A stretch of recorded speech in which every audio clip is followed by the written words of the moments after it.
列大夫疑難雜症，主持人張懷烈中醫師。你好，歡迎嚟到今集列大夫疑難雜症。呢排呢，秋冬轉季，溫度開始變涼，乾燥嘅情況呢越嚟越明顯嘅。其實我哋喺診所入邊每日臨床見得到嘅病人呢，絕大部分過嚟求診嘅都係一啲感冒後或者感冒後遺嘅一啲氣管敏感、咳嗽、乾咳或者冇痰，或者夜晚一瞓喺度就係咁咳，一坐喺度就唔咳嘅現象。咁呢一類呢個病名好簡單，叫咳嗽。但係中醫診斷並非咁簡單，因為我哋中醫亦都係需要按唔同嘅人嘅體質，亦都唔同嘅症狀呢係分野一啲咳嗽嘅形態嘅。坊間通常會講你係寒咳、熱咳，但係其實喺真正臨床上呢，呢個分類方法實在太簡便，亦都係冇乜特別意義嘅。真正咳嗽嘅分野其實亦都要睇嗰個人嘅正氣是否虛。正氣嘅情況就係類似現代醫學所講嘅免疫能力。人體有唔同嘅保護嘅一啲屏障嘅，包括喺我哋皮膚係一個屏障啦，肺同埋氣管係一個屏障，所以我哋講任何嘅疾病或者一啲感染嘅源頭，都必先由皮膚或者肺或者氣管入侵先嘅。咁而家轉季時間，因為乾燥開始明顯，所以人嘅黏膜同埋一啲水分嘅回流咧就會受到干擾，所以每一次轉季嘅時間，人嘅免疫力就會自然下降。一下降咗，其實細菌嘅含量理論上冇提升過㗎，但係佢入侵咗人體之後，因為人體嘅免疫能力下降咗之後，所以佢就會特別容易出現相關症狀。任何嘅咳嗽形態咧，其實係同空氣污染嘅極度相關。有好多唔同類型嘅長期嘅咳嗽嘅病人，包括哮喘或者支氣管擴張或者支氣管收窄嘅病人咧，其實都係喺華南沿岸地區係特別多見。咁而近年我哋亦都喺臨床上喺醫院嘅一啲照片或者係中西結合嘅領域上見到好多唔同類型咳嗽，包括一啲叫肺氣腫或者一啲叫 COPD 慢性阻塞性肺病嘅一啲咳嗽疾病，其實係近年越嚟越多。以前嘅慢阻肺其實通常係一啲由矽肺病引起嘅，或者一啲長期吸入粉塵或者一啲污糟嘅物質，然後導致個肺退化。但係而家近年因為空氣污染越嚟越明顯，所以喺轉季嘅時間，每一個病人嚟求診都係氣管唔舒服，鼻水可能有倒流，原因鼻黏膜同樣會接收咗一啲致敏原嘅入侵嘅。咁所以我哋而家喺我哋臨床上門診上，我哋接收嘅病症我唔係話西醫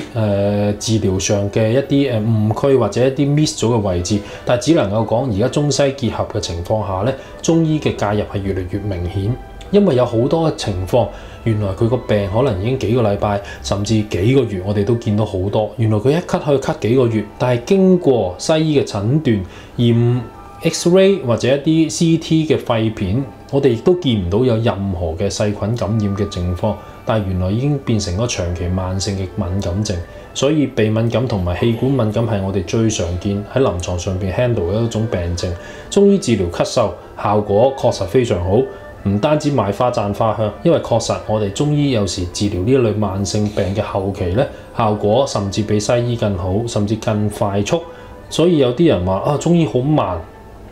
喺咳嗽嘅論治上，其實中醫係快好多。我哋往往係一啲長期慢性疾病嘅終結者，因為恰當嘅用藥或者針灸同樣能夠令到咳嗽大幅度改善，包括我哋嘅藥物上，我哋嘅千變萬化嘅一啲組合，其實就唔係單單好似坊間老人家話，咳嗽飲龍脷葉啦，咳嗽飲啲鱷魚肉啊。但其實唔單止，因為我哋亦都需要辨證嘅。喺咳嗽嘅論治上，寒熱只係一個最基本嘅分野，但實際一啲長期慢性咳嗽，佢會好容易出現一啲血虛、肺燥、乾燥、腎氣虛嘅症狀。而呢一啲症狀如果得到恰當嘅辨證同埋治療解決咧，呢啲慢性嘅咳嗽可以喺極短時間之內改善。改善嘅幅度亦都係有賴於病人嘅配合，因為需要恰當嘅戒口同埋一啲藥物嘅藥劑上嘅充分攝取。有好多病人唔聽話，我哋要一日食3或4次藥物，佢可能淨係減咗食2次，咁嗰個攝取時機亦都會唔啱嘅。但係當然我哋常規應用都係一日食2次藥嘅啫，但係會因應病情不一而應用唔同類型嘅藥物。喺我哋用藥嘅時間，有一種好常見嘅應急嘅治療嘅方向嘅，包括有時有啲人認為中藥一定係苦嘅，其實我可以同你講，如果喺咳嗽或者慢性咳嗽嘅論治之上呢，其實我哋藥物通常係偏酸嘅。藥物酸可以有收息收結嘅作用，然後令到肺氣唔會向外過分擴張，而達到止咳嘅作用。當然，痰或者一啲其他嘅病理產物，譬如喺氣管嘅分泌物，我哋亦都會適當嘅用藥嚟治療。咁無論咳喘、平瞓已經咳到瞓唔到，或者直立嘅時候條氣管覺得好涼，呢一類症狀全部都係氣管已經敏感嘅現象。喺中醫嘅用藥方面可以充分治療到嘅。而針灸方面咧，治療咳嗽，一般人聽落會覺得乜咳都可以針嘅咩？我可以實在同你講，我哋其實如果能夠適當應用針灸技術嘅一啲醫師咧，用針治療咳嗽其實係比想像中更加容易。但係記住，針灸治療咳嗽究竟係唔係能夠完全將嗰個症狀消除，好有賴於觀察嗰個病症佢本身仍然係唔係有一個細菌感染，或者係咪有一個病因仍然持續發生喺個病體上邊。如果嗰個病體原來全部病毒啊、細菌啊或者外來嘅中醫所講嘅邪氣都已經清除，但係剩翻一啲敏感症狀，確實針灸係極快速可以緩解症狀。但如果佢細菌或者其他嘅表症，或者我哋叫邪氣仍然存在嘅時候呢，咁針灸嘅效益就唔能夠持續好耐。原因真正嘅病因我哋要清除咗個病邪先，所以喺個診斷上，一個好嘅中醫或者針灸師就會有充分嘅診斷，而導致嗰個病情咧可以大幅度改善。以下我會介紹一啲藥物或者一啲湯料咧，對於一啲慢性咳嗽會有幫助嘅。其實確實要辨證。但係講咁多，大家就咁聽好難明，所以我淨係介紹2-3種一啲湯料對大家咳嗽會比較好嘅。第一種，大家可以喺藥材鋪或者一啲乾貨鋪買到嘅啲藥材，一啲草藥。第一種叫枇杷葉。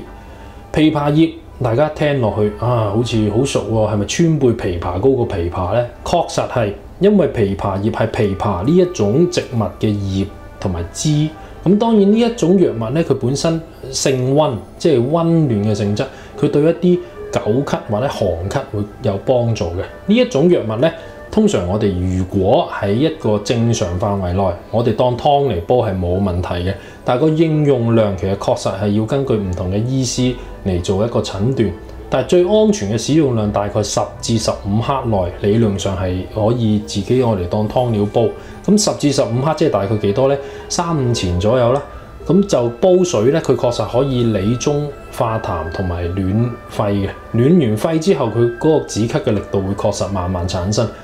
第二種能夠推介嘅一種湯料或者叫藥物嘅咧，就係川貝，呢個最出名啦，人人都講啊，川貝。川貝枇杷膏，剛才講枇杷，而家講川貝。川貝係一種性味，食落口好苦，但係咧其實好溫和，亦都好安全。甚至一啲小朋友佢哋感冒之後咳咗好長時間，但係好多痰嘅情況下，你確實可以用川貝燉雪梨，然後咧就用嗰啲川貝雪梨水，或者甚至嗰個雪梨咧都俾埋小朋友食，確實係能夠做到化痰止咳嘅作用嘅。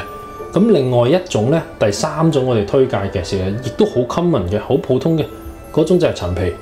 最靚嘅陳皮，咁我哋講原產地叫做新會金。新會金曬出嚟嘅皮叫新會陳皮啦，係最靚嘅陳皮品種。而家嘅陳皮亦都比一啲炒價炒貴咗，但喺我哋嘅角度唔會理佢特別個藥物嘅價格，原因係因為佢個效果咧其實係超出你想象嘅。如果你能夠恰當應用好陳皮，其實陳皮亦都唔使煲，你每一日將一啲熱水放一片或一角嘅陳皮入去，然後每日用陳皮水代水飲咧，其實確實能夠做到一種暖氣管、暖肺、理氣、化痰嘅作用嘅。咁陳皮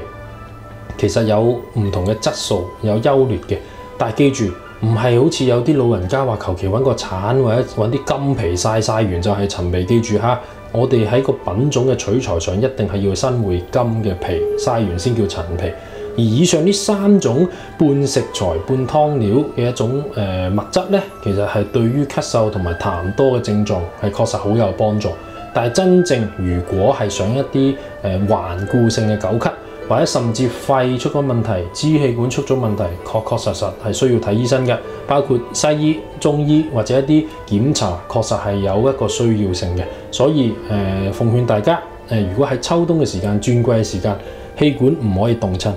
其次就係你可以揾上述嗰3隻嘅湯料煲下嚟飲下，會有緩解作用。但係如果長期都唔好啦，仍然係咳咗好耐時間啦，請要尋找醫生，因為亦都要需要一個恰當嘅診斷嚟治療呢一個疾病。因為咳得太長，其實最終都會傷到真正嘅內臟，喺我哋角度最後會傷腎嘅。因為你個血灌注出現問題，其實導致個心臟都會有壓力嘅，所以唔好睇小咳嗽。